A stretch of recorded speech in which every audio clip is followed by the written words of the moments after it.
Ali njaga tutunulire omulabiwo omwagizo wansi ku ground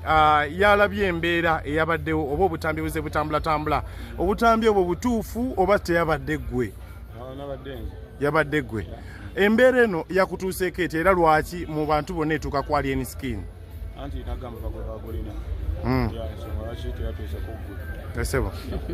so tutunulire embeera eno mu kutuukawo emmotoka yo tukulengedde olugina olunaku lwaliro emmotoka yasigadde emabega bingi ebyalabise nebirabika nga eyatwaliddwa ku poliisi wagenze ku poliisi tewatwaliddwa ku poliisi abaanawo ne baleka nkubuuza byonna in one osobola okuba nga obiddamu abaanawo ne baleka nti kampu egambye okuba nti kufangon forest base balumbiddwa tuwa embeera eyabaddewo era kitambula kita era kyekiriwo jasina kugenda kubawaako ebitonotono kati ebirala omwogezi wa kampani ajja kubibawa naye nga sofa bibeeramu ebyo era ndowooza kale mukawulira nga kagizeemuuko bagamba maanyi tugalina nnyo mu bantu nga naffe tugalina kubeera bulaba dda watasobola yimirira nange one on one kale jasi twakalekiseeko mu kooti y'abantu omuntu oli fight obanga oli professional soka kulembeza discipline kiringa omujja kitanda kunyira na sibirirana asinga kutatuna muni wange agakuwanisiganya mukono ku mukono ate nga just waliwo judgment ya community esobola omulegolinga yamani kooti y'abantu oli disappointed naawe gwe omusajja gwe balabirako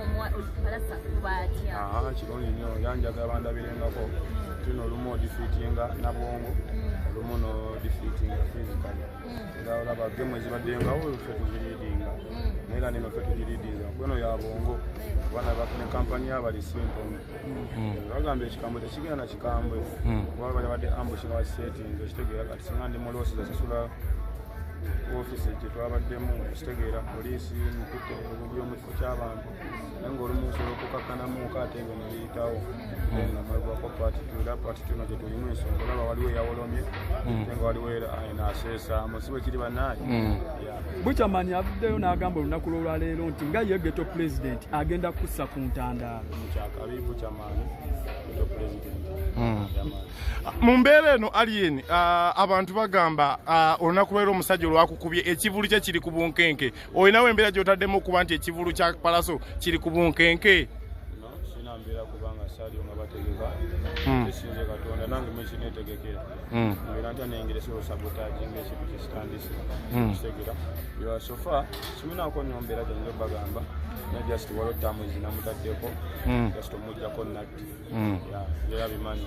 taneetonda yakoze public apology ku social media tekyali tekimala kubanga badde bampita bebateze kamera ne bakola naye bakola jase tubawawine ne tubagamba mukoze ekiba ne muwangudde segera nenga bala tekimala nenga ate ffe abagunjufu mu tukizante muzo bagamba nti no bakasuka tawulo umanya nti akoze ki mulingi baliwedde ne bavita zino ezaawo rezensi kitabawanika flag ya white bagamba mulaba akoze eki akkiriza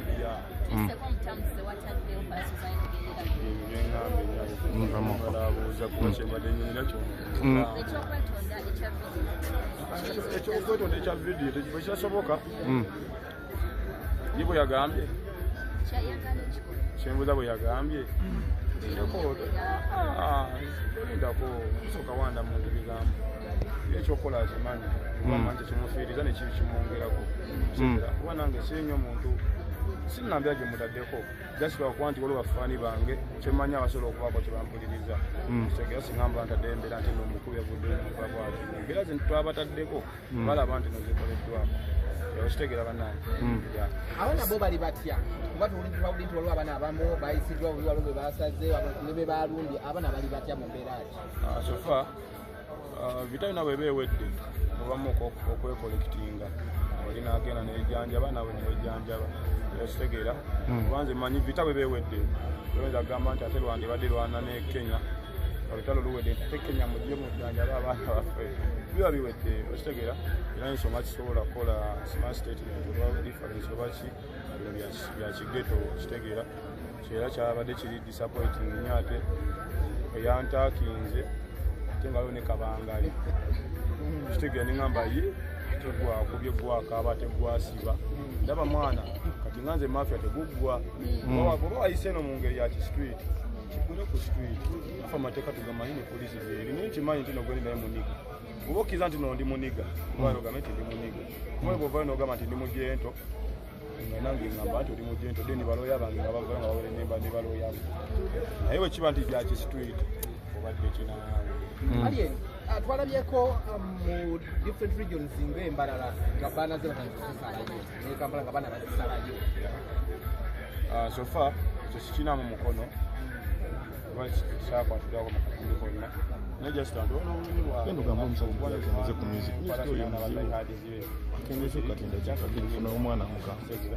kuba nange singa nze nadde nakikoze osanga nange ebyange baali bisinga olunaku olwennyini Pallaso yavayo n'agamba nti ekibinja tukiri ewe kyasinga buli kimu olwennyini era abaana bavayo nga balina ebisabo agamba ekibinja tukyakuli ekiki anti nze kyesigenda kusaako nnyo sira kirema sikirabyeko sikiremeramu kimwaki nange baddogo bange abasooka bwe bafumisa ebiso sibalemezaamu nnyo kuba ye Pallaso saamulabyeko ndi ku era eyakoleddwa nga waaliye mwennyini sibako essira nebino ebyabadde ku street ojasanga abeekampe balwanye nga sibadde nawo bambaddewakitegera mu mbeera eno Alien abantu babadde bagamba Pallaso abadde tava mu inbox yo ng'asaba kolabo obuzibu bwavudde kusaba kolabo obuzibu byonna bibaddemu kuba yayagala omwolekerako ku press conference agalayo oluyimba awo n'ekiyimba kiti amaze noyimba agamu tebamulayini tegeera kati ate nga jjukira bo baagaza maanyi mwana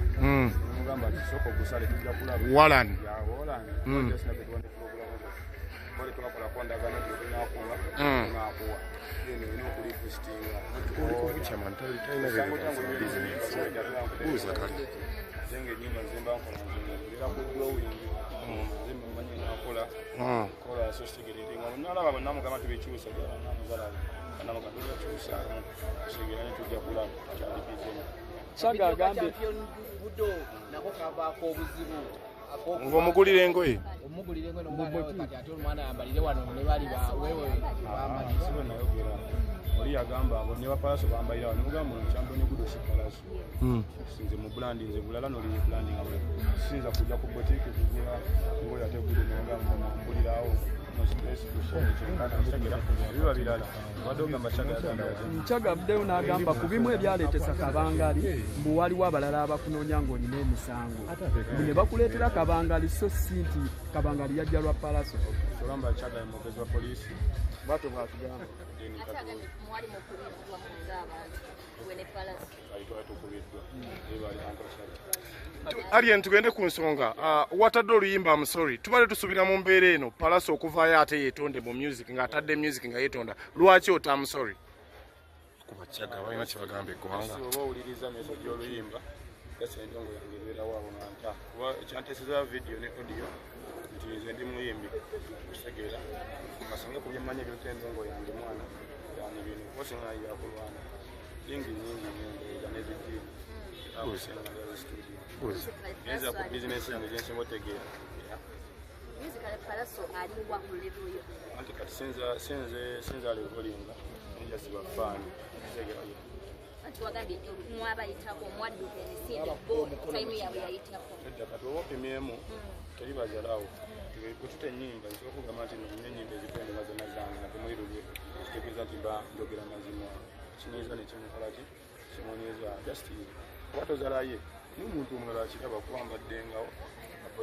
babaddenga nga sinayimba mba nyimbi nabakusaawo nkoze ate endongo eno siyasikira noba bwakabaka ate nefetwadisookamu ebisegede talent ejja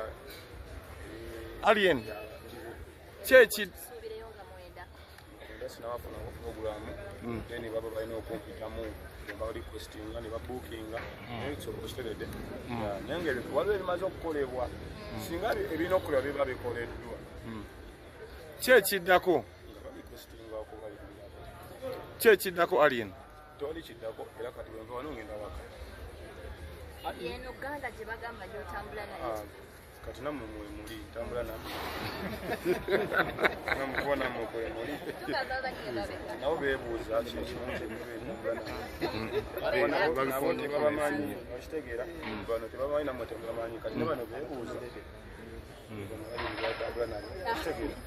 Pallaso agamba mwetegefu okukola revenge senga omukola ku revenge nze sigenda ku kigambo gwe kyoŋŋambye kuba lubaale omulamu tasamirirwa Pallaso avera gambe ati aliyeni kyone kino kwandaba apologies zisusse kabanga lero ngate mwa positive birala aveyo ngomusajja agambe kati street mama afya business abantu 15 bagamba baweta ku studio byali biti anti weta go kubuza mu motoka eri bakyamu bati kitegeza kyaga kyagambye nti bali batamidde boyo ne kyaga mu mbeera eno alien Pallaso n'omuteesiteesi Balaam bakunoonya naye tokwata masimu gaabwe naddala Balaam lwaki tokwata masimu ga Balaam Saabavulu tugana kiyingiramu ekyo naye nga just omulerwako yanjaga just bamwagire kuba okitegeera naye kati waliwo kirina okukolebwako okusooka okitegeera nze simunako buzibu Pallaso naye just waliwo bamunako obuzibu ng'abajeko kuba abaana be bakulira nabakyaliro nagamba n'emikwano okitegeera anokuba netondera abo yakubira omusonyiwa nze ngamba yisizawo ddoboozi nti bannaye mujja bamusonyiye fenna tukuŋŋaanye mukyayi tumugyewo ku musajja bannanga akola emirimu gyenaffe tubeere byaffe buli omu yeekume yekka ate tukume ffekka amanyiddwa ng'akulira squad yo bamuyita champion vudu yavuddeyo n'aweereza obubaka obukambwe n'agamba gwe akuzimuse yo wamukakanyizaako champion vudu naye afunamu obunyiivu ng'abalala abeera ne saidi ye nga kijja kumunenya nti yakoze kibi yakuba ekyakuekirungi ani akulira information mu Kangoni police era nemujja kumumanya era bwe nabeetuuse Alien Skin oli mu mbeera ki gwe ng'omuntu mbeera etya ey'obulamu yakukosaako ki ekyakutuukako nga bamaze okukuba kati ffe twabimanyiira kuba nzire waka mulabagiranga mu sipayalingi binaku bipanki binkwata so nga mbuno silapu emu ate nja kuvayo mpawole nti ogategeke abasinga bagamba bakugyamu erinnyo erinnyo lyavaamu abatusanyukidde ekyatuuseeko bagamba bubakati abasanyusa ngajja kuva omutuuze ongera amaanyi mu kusanyuka abakazi ku neeti awo abakazi bawagira bakuwagira abakazi bannange bawuda buli omu omukazi avaayo baagala kulya Pallaso kiba kitegeeza nti tukoze bannange nsi yeno mazinanevamu n'abakolero bannange yayuliseyulise naye kasita yetonze nengamba wayi kakezemu naffe tukoleki twatadde embere yakazigizigi yamaanyi ekigambibwa nti nogenda ku studio n'okuba baproducer kolo nnyo yakyogera y'ensonga y'emu era newejja oddemu omulage ku nsonga lwakirya nga kustudio esirimba nayo dasi yampita era kyekikande yampita tukole ekiti abandi mwatutere mu bbaala yampita ku studio bagambye yampita ku studio nga nekiyimba kyesegede kati musobya Wizonga gamba nti wabamazeemu amanyi wadde olina okukasukayo tubagamba ki nedda nabasobola okulwana ebyabwe kubeno fight mu yange bannange kitegeera era abavudde ne bamalirako bo we bali kati be namazeemu amaanyi basobola okugenda mu jiimu ne bakola agaali kitegeera bannange waliwo akageero kali agamba nti okusigula amalinnya bwogwa ate yakuyitaani takadduwannema tugenda kugenda nnyo okupandibwa goni bannange guno omulembe twogere ku Nkwakyo festival ediwo ddi era jja ddi Nkwakyo festival eri ku loading era kyobula waliwo loading tukyateekateeka wawe tukinda okujja Alien Skin abawagizi babatiisatiisa okuba abantu abagenda okugenda mu kivulu kya Pallaso lwaki tobakomako anti sina kyensobola kubakolerako gambe nabo balina obunyiivu kuba bataddewo condition nti no omusajja alina okwetonda naye nemugamba nze byendaba nange ku simu kati naze osanga kwe bayomberako nange nenkukisawo eddoboozi negamba bannange omusajja yeetonze sale wamuwadde wadde sale nekakati asobola okuntega esimu nakolaki siyo nakayisaawo oba nabayita Alien mu seconds 3 abantu bagamba amaanyi goleese osudde abayimbi nga Gravity bafikfa maika tebakyawulikika kati omusajja yatadde oluyimba lw'okwepiica lwabuze lwaki amaanyi ogajjawa balisagala sanode school bagenda kubayimbi abo bakola byange mwana nabo ne bakola byabo nabanyongerezaako jasiba nti balowooza mbunozalawo omwana nenga nze nimba eno byange wanze kimanyi obwakabi tebukoma simaki lunaku ntaawo oluyimba jasi okwongerako kitegeero